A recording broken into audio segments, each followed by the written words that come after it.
And পিছনে মনোটনে 3টা সাপ্রি আসতেছে। আরেকটা কথা, 4V কেন সাপ্রি, আমি আপনাকে কয়েকটা টপিক আজকে বোঝাবো যে 4V কেন সাপ্রি আর হোয়াই 4Vকেই মানুষ সাপ্রি বলে। অ্যান্ড মনোটন, R15 এদেরও কিছু সাপ্রি ভার্সন আছে, সেটাও আপনাদের বোঝাবো। তার আগে চলেন বলি আরে 4V কেন সাপ্রি। ওকে, চলেন শুরু করা যাক। প্রথম পয়েন্ট, 4V এমন একটা বাইক যেটা কম প্রাইসে আপনাকে হাই আরপিএম আপনাকে সাজেস্ট করে, অ্যান্ড এই আরপিএমের কারণেই 4V সাপ্রি হয়ে যায়। কিছু কিছু ইয়াং জেনারেশনের পোলাপানের হাতে যখন 4Vটা পড়ে অ্যান্ড তারা যখন MT অথবা R15-এর পাশে যায়, এই 4V থ্রোটল কন্ট্রোল করা ইম্পসিবল হয়ে দাঁড়ায়।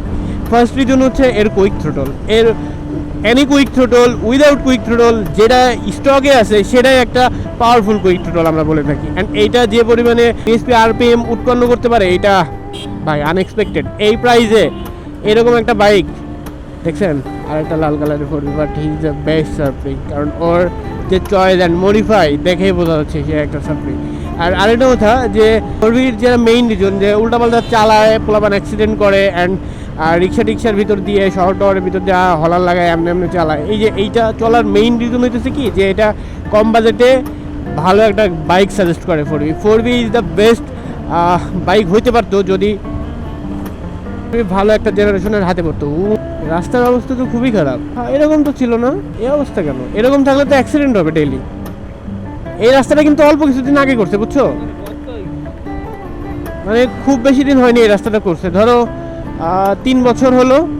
এই এখনই অবস্থা, ফিউচারে যে কী হবে আল্লাহ মাহমুদ জানে। অ্যান্ড 4Vর ব্যাপারটা হলো যে 4V কম বাজেটে ভালো একটা বাইক সাজেস্ট করে, আর এটার top speed mileage and looks wow. যদি মার্কেটে কম প্রাইসে ভালো একটা বাইক থেকে থাকে সেটা হচ্ছে 4V। আর এই 4V থেকে এমন একটা রিজন এখন ক্রিয়েট হয়েছে যেটা সাপ্রি পোলাপানের হাতে পৌঁছানোর কারণে এই 4Vটা সাপ্রি নামে পরিচিত হয়েছে। আর বাইক কখনো সাপ্রি হয় না, সাপ্রি হয় সবসময় রাইডার।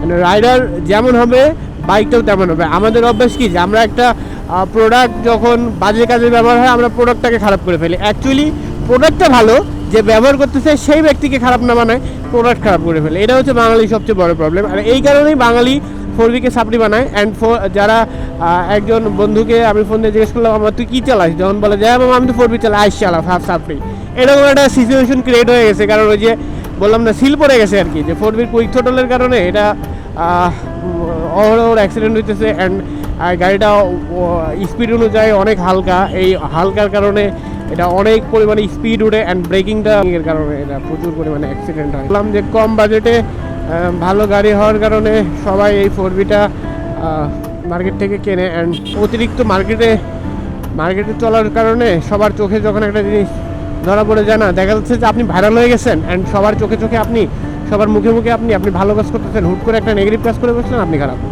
বাংলাদেশে এই হচ্ছে সবচেয়ে বড় প্রবলেম আর কি, এইগুলাই হয়। অ্যান্ড এটাই হয়ে আসতেছে, এই জন্যই 4V সাপ্রি। অ্যান্ড দেখছো কী অবস্থা, কয়দিন আগে রাস্তাটা বললো। লাস্ট কিছুদিন যাবত আমি বাসা থেকে বের হয়ে না ভিজে বাসায় ঢুকতে পারিনি।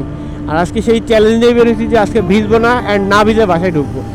আর ওয়েদার খারাপ হয়ে গেছে, যেই লাউ সেই গরু, আজকেও মেবি ভিজা লাগবে। আর যদি ভিজতে হয় তাহলে তো আমি, বেলাল, ফরদ ভাই সবাই ভিজবো। অ্যান্ড 2 বাইকে 6 জন আছি, 6 জনই ভিজবে।